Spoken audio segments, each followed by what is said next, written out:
I am Dr. Nidhi Nayyar, consultant gynae surgeon at Manipal Hospital, Dwarka, Delhi.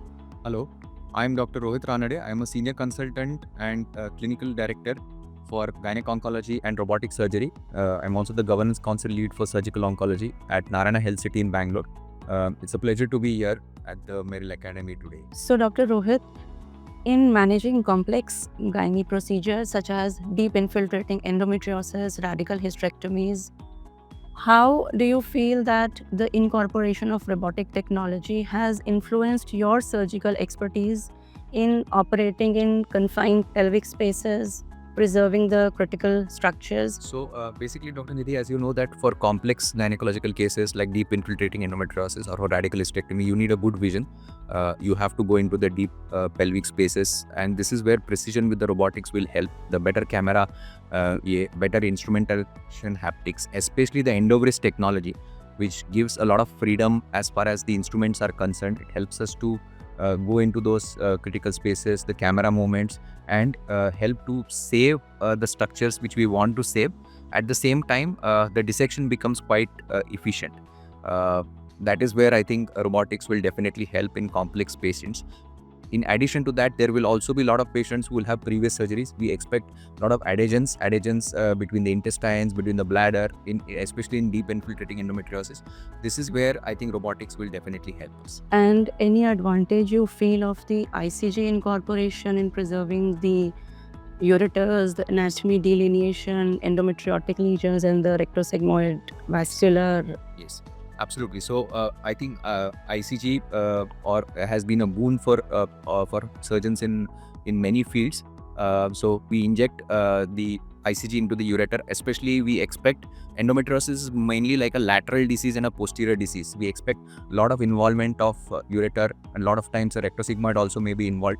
So ureteral dissection is something which is a norm in endometriosis. You have to know how to dissect the ureter properly. And when you have something like a dye inside the ureter, it will help us to identify it. At the same time, it will help us to dissect it more safely. It will also reduce the need for putting stents. That is because we all know that stent is not without side effects or without long-term complications. Now, as far as its use in dissecting the rectosigmoid endometriosis, one is that it will help us in detecting the rectosigmoid endometriosis. Another important and very practical point is, suppose you have to do a bowel resection or do a discoid resection to check the vascularity.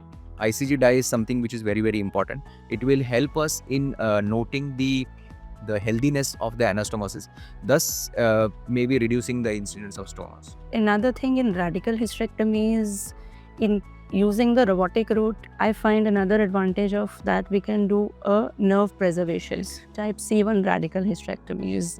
Absolutely, that's a very important point. Because of the robotic magnification that the camera provides, you can see the nerves more carefully, and as you have rightly said, day by day there is more importance being given for nerve sparing, because we don't want anybody to have bladder and bowel dysfunctions. We also don't want patients to be put on catheters for a long period of time. Such magnification is not possible in open surgery. True.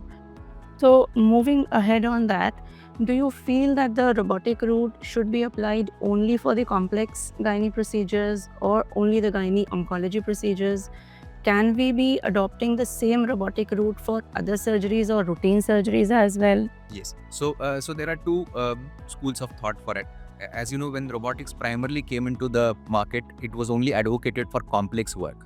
But there is also a different take on it. Unless you do simple cases, you will not be able to get up one day and start doing complex cases. Also, in a situation where you have facilities are available and the finances can be managed, even simple cases, there is no contraindication to do a simple case. You can do it robotically as well. And at the end of the day, the patient will have the advantages of the robotic platform, like less pain, better recovery, and a better quality of life. So overall, from a training point of view, or for you to be able to do those complex cases well, I would suggest somebody should always start doing simple cases. Oh, true.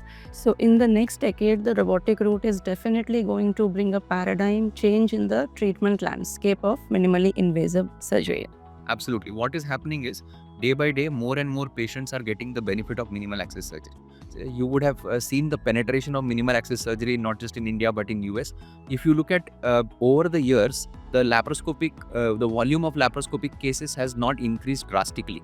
So we don't expect the laparoscopy volume to go down. What we expect is that the robotic volume will reduce the number of open surgeries that we are doing.